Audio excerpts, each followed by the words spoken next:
Hello દોસ્તો, જય હિન્દ, જય ભારત. દોસ્તો, કલ્પના કરો કે તમે ભારતના સૌથી શક્તિશાળી વ્યક્તિ છો અને તમારી આજુબાજુ હજારો સુરક્ષા કર્મચારીઓ છે અને માત્ર થોડાક જ સેકન્ડમાં તમારા જ બે બોડીગાર્ડ તમારા ઉપર ગોળીઓ વરસાવે છે અને આખો દેશ શોકમાં ડૂબી જાય છે. હા દોસ્તો, 31 ઓક્ટોબર 1984ની આ તારીખ ભારતના ઇતિહાસમાં ક્યારેય ભૂલી શકાય તેવી નથી. દોસ્તો, તે દિવસે ભારતના વડાપ્રધાન ઇન્દિરા ગાંધીની પોતાના જ બે બોડીગાર્ડોએ ગોળી મારી અને હત્યા કરી હતી. પરંતુ સૌથી મોટો પ્રશ્ન એ છે કે આ બોડીગાર્ડોએ આવું પગલું કેમ ભર્યું? શું આ માત્ર બદલો હતો કે પછી તેની પાછળ ઘણા મહિનાઓથી ઉકળતો રાજકીય અને ધાર્મિક તણાવ હતો? આજે આપણે જાણીશું ઇન્દિરા ગાંધીની હત્યાની સંપૂર્ણ કહાની, એવી કહાની જેણે ભારતનો ઇતિહાસ હંમેશા માટે બદલી નાખ્યો. દોસ્તો, ઇન્દિરા ગાંધીનો જન્મ 19 નવેમ્બર 1917ના રોજ થયો હતો અને તે ભારતના પ્રથમ વડાપ્રધાન જવાહરલાલ નહેરુના પુત્રી હતા. દોસ્તો, 1966માં ઇન્દિરા ગાંધી ભારતના વડાપ્રધાન બન્યા અને દેશના સૌથી પ્રભાવશાળી નેતાઓમાંના એક ગણાયા. તેમના શાસનકાળમાં 1971નું ભારત પાકિસ્તાનનું યુદ્ધ, બાંગ્લાદેશની રચના અને 1975ની ઇમરજન્સી જેવી અનેક મોટી ઘટનાઓ બની.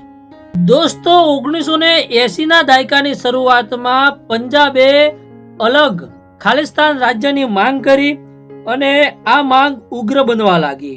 કેટલાક ઉગ્રવાદી જૂથોએ હિંસક પ્રવૃત્તિઓ શરૂ કરી નાખી. આ સમય દરમિયાન જર્નલ સિંહ ભિંદ્રાવાલાનું નામ ખૂબ જ ચર્ચામાં આવ્યું. તેઓ અને તેમના સમર્થકો અમૃતસરના સુવર્ણ મંદિર પરિસરમાં હાજર હતા. દોસ્તો, ભારત સરકારનું માનવું હતું કે ત્યાંથી હથિયારબંધ પ્રવૃત્તિઓ ચાલી રહી હતી. જૂન 1984માં ભારત સરકારે ઓપરેશન બ્લુ સ્ટાર શરૂ કર્યું. ભારતીય સેનાએ સુવર્ણ મંદિર પરિસરમાં પ્રવેશ કરીને સશસ્ત્ર ઉગ્રવાદીઓને બહાર કાઢવાનો પ્રયાસ કર્યો. આ કાર્યવાહીમાં ભિંદ્રાવાલે સહિત ઘણા લોકોના મોત થયા. સાથે જ મંદિર પરિસરને પણ નુકસાન થયું. આ ઘટનાથી વિશ્વભરના અનેક શીખોમાં ભારે દુઃખ અને રોષ ફેલાયો. દોસ્તો, ઘણા લોકો સરકારે લીધેલા નિર્ણયની ટીકા કરતા હતા, જ્યારે સરકારનું કહેવું હતું કે કાયદો અને વ્યવસ્થા જાળવવા માટે કાર્યવાહી જરૂરી હતી. ઓપરેશન બ્લુ સ્ટાર પછી ઇન્દિરા ગાંધીને સુરક્ષાને લગતી અનેક ચેતવણીઓ મળી.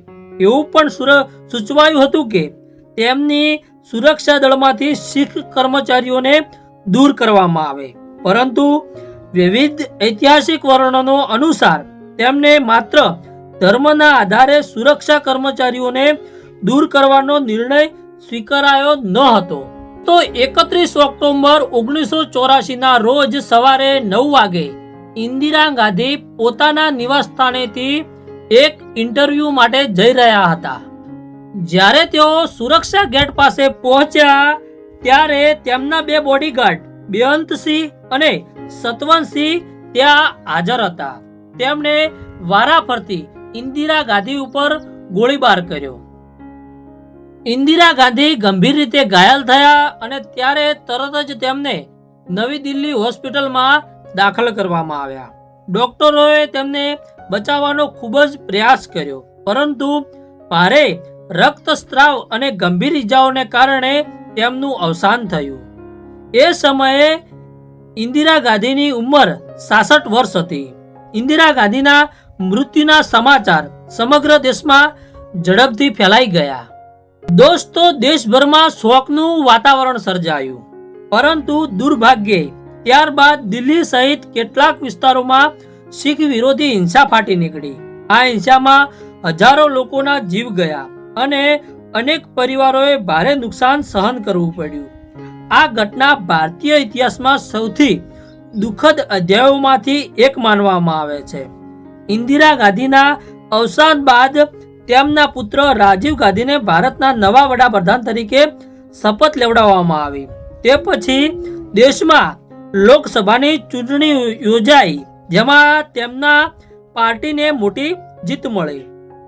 ઇન્દિરા ગાંધીની હત્યા માત્ર એક રાજકીય નેતાનું મૃત્યુ નહોતું. આ ઘટના બતાવે છે કે રાજકીય મતભેદ, અહિંસા, ધાર્મિક તણાવ વધે ત્યારે તેનું પરિણામ આખા સમાજને ભોગવવું પડે છે.